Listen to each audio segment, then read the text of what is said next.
Hey there, Philosophical Lifer. It is Christopher, and today we're talking about death by numbers. Today you're going to learn about a scoring system for deciding who lives and who dies in these tough cases where hospitals have to decide when there aren't enough resources, who gets the resources, and when everybody that can't get them actually needs them, and it's a matter of life or death. That's coming right up.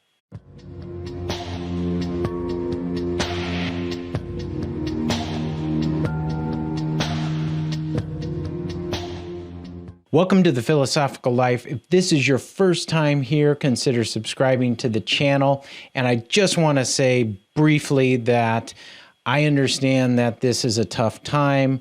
There are people that I know that are on the front lines. There are people that I know that have lost loved ones. Perhaps you're on the front lines battling coronavirus or COVID-19. Perhaps you know people who have actually died as a result of this. Perhaps you've lost your job as a result of this or been furloughed. There are all sorts of challenges that have come up. So I want you to know that I'm sensitive to those issues and aware of them. And even though we're talking about some of the facts of the case and we're talking about some of the philosophical issues, just want to let you know that I haven't lost sight of the human toll that is actually occurring as a result of this virus. So with that said, let's jump in. So first off, it's a good idea to get the facts out on the table. And some of the facts of coronavirus is that the scale of the rationing is unprecedented, especially in the United States. Now, rationing is a thing, it's a little dirty word in the medical community, but it's basically just deciding, how do you pick who gets what when not everybody can get it. And this happens when people are deciding between organ transplants. You have to ration organs because there's way more people that need the organs than are organs available in many cases. There are drug shortages, and so you have to decide who gets drugs, who doesn't. So there are all sorts of ways that rationing occurs in the medical system. But now, because of the amount of cases thrust on the system, you're seeing rationing in an unprecedented scale that you don't normally see. Now, additionally, serious coronavirus patients need ventilators. So one of the ways that the disease or the virus is actually attacking people is it attacks their breathing. And so they need to be intubated. They need to have the tube stuck in their throat, and then the mechanical machine does the breathing for them. And here's the tricky thing. There's just so much that's unknown at this point. But one tricky thing is that it can look like you could take a patient off and they'll recover, but actually they need a really long time on the ventilator. So not only is there a shortage of numbers of ventilators, but also the people who need to be on ventilators often need to be on the ventilators for up to 2 weeks in order to fully recover. Additionally, we have a huge shortage of ventilators. Ventilators are very precise instruments, and they can't be just, popped off an assembly line willy-nilly and just spit out like any widget. There are a ton of different intricate parts, and so there's a shortage of the ventilators, but there's also not an ability to rapidly bring them to market almost from scratch. So that's another challenge. Now, the choice to withhold or withdraw a ventilator is often a choice between life and death. And this has occurred in various parts around the world. In fact, there was an Italian priest who it came down to whether he got a ventilator or a young gentleman, and he decided to actually, as an altruistic or virtuous act, to give the ventilator to the younger person, even though it meant that he would die. So the choice to withhold a ventilator is often life and death, and not everyone is in whatever state of mind that guy was in, that priest was in when he made that choice. Most people want to have at least the opportunity to recover from the virus, and that means that they need to be on a ventilator when they're critically ill. Also, the triage strategy for deciding who gets scarce resources varies from state to state. So triage is a process where you try to figure out, if you only have a certain amount of resources, how can you maximize the benefit that those resources are going to have for treating patients, for saving people who can be saved. And as you're going to see, the strategy that is used slightly varies from state to state, and those variances actually produce variances in important cases with regard to how you diagnose who gets the resource and who doesn't. They use scoring systems to rank patients. That's why the subtitle of this talk is a utilitarian scoring system. So the utilitarian part is you try to maximize the amount of welfare you can generate by deciding how the resources are allocated. And then it's a scoring system because you actually assign a number to patients based on a number of factors, and that can determine who gets priority and who doesn't in deciding who gets what. Also, a higher number means lower priority in these scoring systems, as you'll see. So just keep that in mind. It's not a good thing to get a high number. If it helps, you might think of golf here. Golf, the higher the number, the worse you did. So if you get a high number in the scoring systems, that's a bad thing, and you'll end up getting a lower priority. Also, factors that determine who gets priority include things like age, health problems, pre-existing health problems, whether you're pregnant or not, and then cognitive abilities or disabilities, as you'll see in a minute. Now, let's take a look at an actual scoring system. So this is New York's scoring system, and you may recall they were hit hard, and they still are being hit hard by this virus. So they're very much having to triage and decide who gets what. So there's a triage officer or committee that allocates ventilators. So this is specifically for ventilators according to a color code that gets assigned to the patient. There are different levels, and basically, if you're a blue, as you can see there, no ventilator is provided, and you basically try to either use end-of-life care or you discharge the patient. Now, why is that? Because, as you can see over on the second column, the exclusion criterion has either been met. So if they're excluded, that means they don't get a resource no matter what. So you can just be written off from getting a resource because of different factors. Or you can actually have what's called a SOFA score, which we'll talk about in a little bit, that's greater than 11. So again, if you have a high number, that's not good. As you can see here, as we move down, if you have red, then you can use ventilators as available. Yellow, again, that's more intermediate. You can use ventilators as available. And then green, you can try to, if they're not very critically ill and not very serious, use alternative forms of medical intervention or defer discharge, as it says there. And it's going to matter whether they have significant organ failure or not, as you'll see. Now let's take a look at Pennsylvania's scoring system. So again, we looked at New York, so let's look at Pennsylvania's. So they use the SOFA score as well, and here's what that acronym stands for: Sequential Organ Failure Assessment. So you're trying to figure out how far down the line, what organ systems have failed in the individual and how bad are they, what organ systems are shutting down. The factors that get included are cognitive factors in Pennsylvania, like whether the patient has Alzheimer's, for instance, that can impact their score. Additionally, the factors in those with cancer, and they're projected to live, and here's the threshold, less than 10 years. Now, this raises ethical concerns, and here's an article a couple weeks ago in the New York Times by Baker and Finch. The plans from these different scoring systems struggle to address a range of ethical issues and also matters of social equality. People with underlying medical problems may get ranked lower, like you saw. A person with Alzheimer's may get ranked lower. And Yet, as it says there, low-income people and people of color often have more health problems because they cannot afford top-notch care. So in the United States, it's just a fact of the matter that if you have more money, you can tend to pay for better care and you'll have better resources at your disposal. So those who don't have access to that care and or because of their racial makeup have a pre-existing genetic condition or a likelihood to develop comorbidities or things that tend to shorten their lifespan.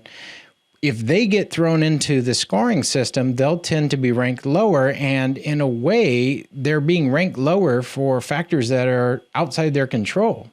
Whether they are part of a race that has a predisposal to a certain condition, whether they are rich or poor, often these things are out of their control. And so when justice and the issue of fairness comes into play, these ethical concerns come to the fore in these ranking systems.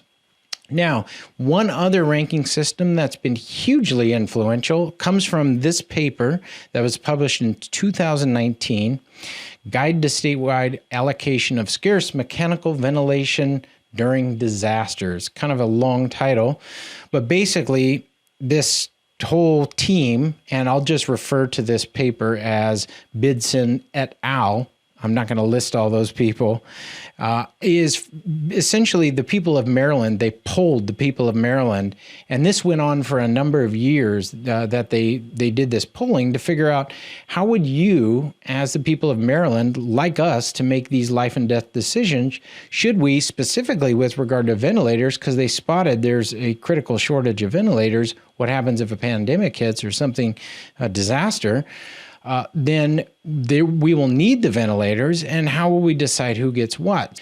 And here's the sobering conclusion of the study, and remember, this was just finally released in 2019. Quote, all would hope that this framework will never be needed, either because we are lucky enough never to experience such a severe disaster, or because our preparedness and response efforts keep a disaster from becoming a catastrophe. If a catastrophic shortage of life-sustaining medical resources cannot be averted, however, we have provided an allocation scheme that is informed by the values of the people of Maryland and is consistent with the general consensus of experts. Let me unpack a few things in there. So, number one, it's kind of bittersweet because, of course, we are in that disaster scenario now. And number two, our preparedness was definitely not as good as it could have been. And there were warnings. Perhaps you even saw the Bill Gates warning about he was very much fearful of a global pandemic and what that would do and how we weren't prepared. He gave a talk on that not too long ago. And lo and behold, it came about and we weren't prepared. And also, if this shortage of life-sustaining medical resources can't be averted, we've got the shortage, then what the authors of the study believed is that we'd have more buy-in from the public with regard to a scoring system that reflected the values that they hold, how they themselves would rank patients for the scarce allocation of resources in a disaster situation. So you'd have public trust in the scoring system, even if it meant, for instance, that one of your family members had ventilation removed or didn't get a ventilator when they needed it, and they perished as a result. Now, let's take a look at this Maryland scoring system a little bit more closely.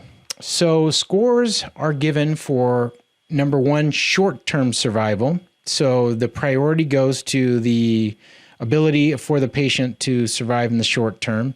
And then additionally, long-term survivability. How likely is the patient to survive once they get the treatment?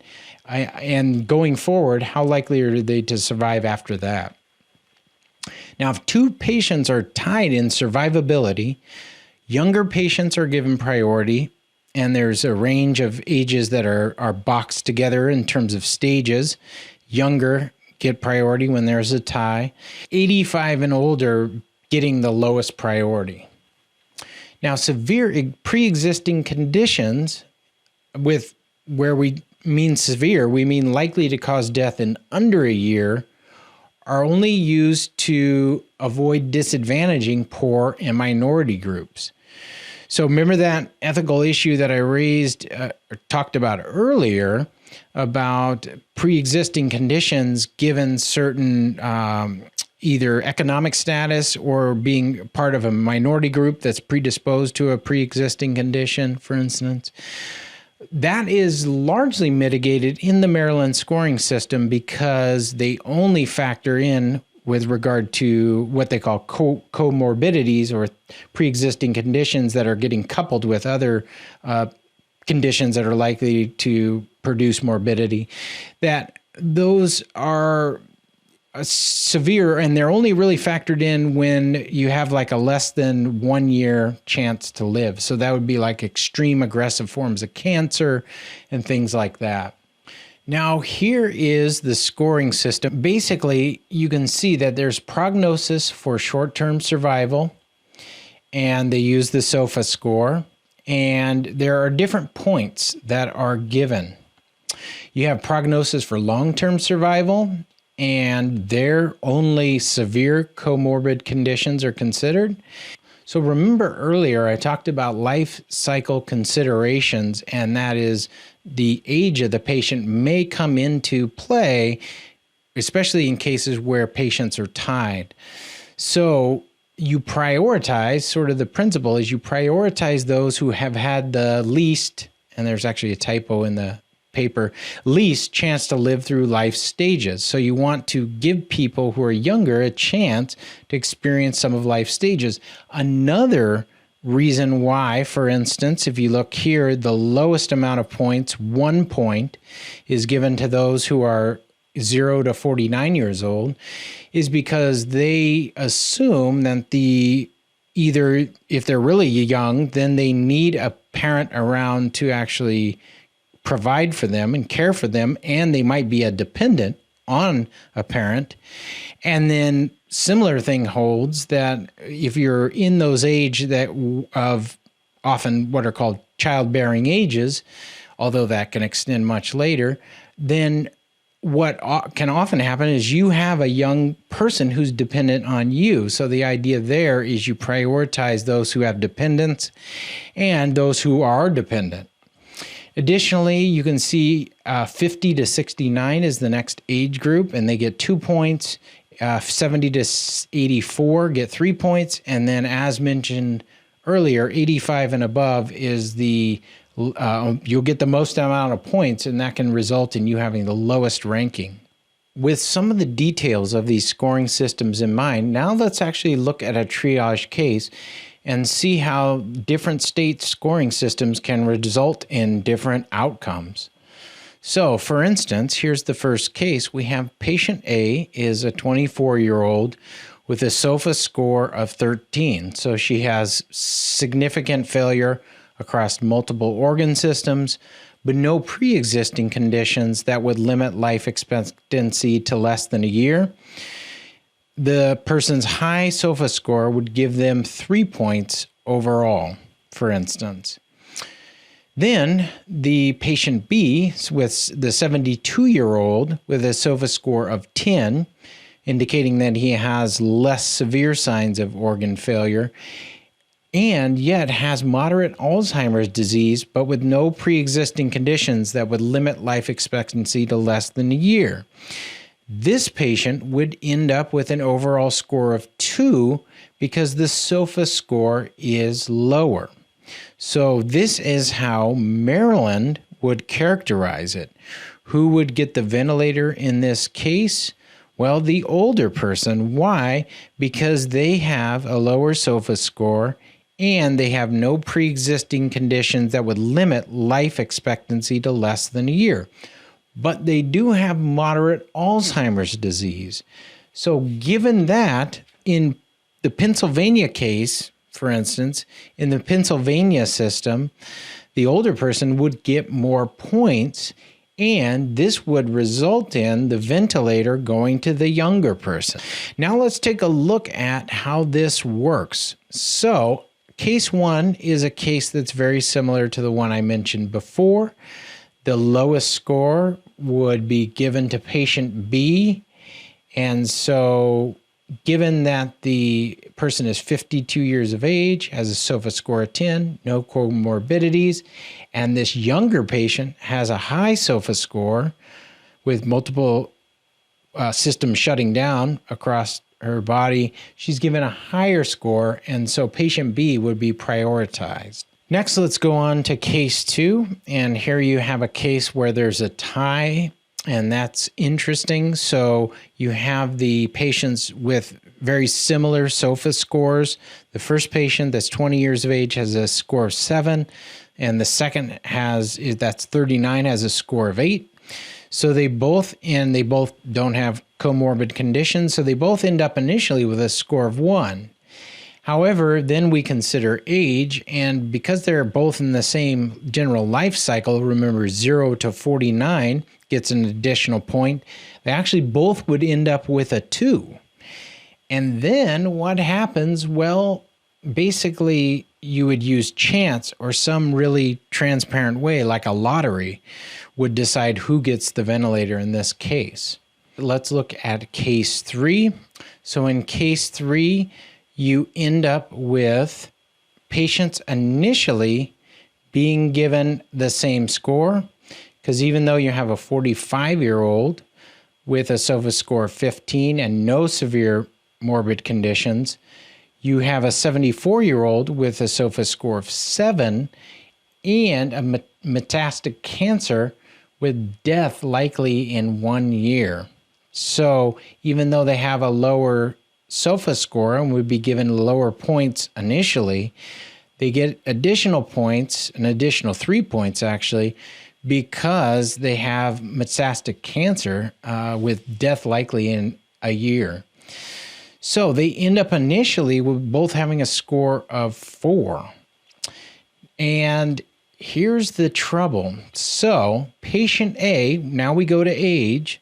Patient A receives an additional 1 point because they're 45. They're under the 49-year-old threshold. And they get, patient B gets 3 additional points because the patient is 74 years old. And that will yield final scores of 5 and 7 respectively. Therefore, the younger patient gets prioritized over the older patient in this case.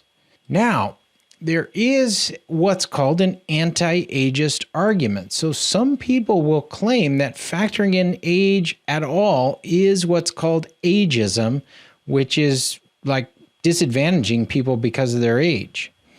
Like racism disadvantages people because of their race, which, at least from a moral perspective, is a morally irrelevant factor to consider in terms of treating people fairly, because they can't control their age, they can't control their race, and so on. Now, this case comes from an important paper by John Harris called The Value of Life.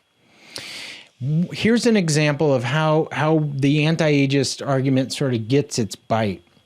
So imagine there's a fire in a lecture hall, and imagine that the first responders had time in advance to decide, in a similar situation, how would we decide who gets out first and who gets saved first and who doesn't? So there's a fire in a lecture hall, it's a big inferno, and they rush in and they need to start pulling people out and saving people. How do they decide who gets pulled out first? Well, what would be a factor that would favor the youngest first? Here's the quote: "If fire trapped all in the lecture theater and only 20 could be rescued in time, should the rescuers shout youngest first? Suppose they had time to debate the question or had been debating it academically," which I mentioned, "it would surely seem invidious to deny some what all value so dearly merely because of an accident of birth." So it would be weird to say that because you were born and you're younger than another person, you're born at a later date, and so you're younger than another person, that somehow you should be saved first or saved at all. Now, what about oldest first. So here, Harris asks us to imagine that there's a reliable astrologer that can make like super reliable estimates about what amounts to the same thing. Suppose the age range of the students to be much greater, say 17 to 55. Does not the invidiousness of selecting by birth date remain? So should, for instance, a 17-year-old be saved before a 29-year-old? Or she before the 45-year-old? And should the 55-year-old clearly be the last to be saved or the first to be sacrificed? So as you start thinking about age, and especially when you get around that break point, for instance, the age of 49. So imagine if you're 50 or 52 and you get additional points because of that, as compared to a person that's 45, and you end up dying as a result of that. Like, doesn't it seem sort of arbitrary at some point that there are these boundaries that are a result of age, and specifically the boundaries are created and people are prioritized as a result of the fortune of birth or the accident of birth when they were born?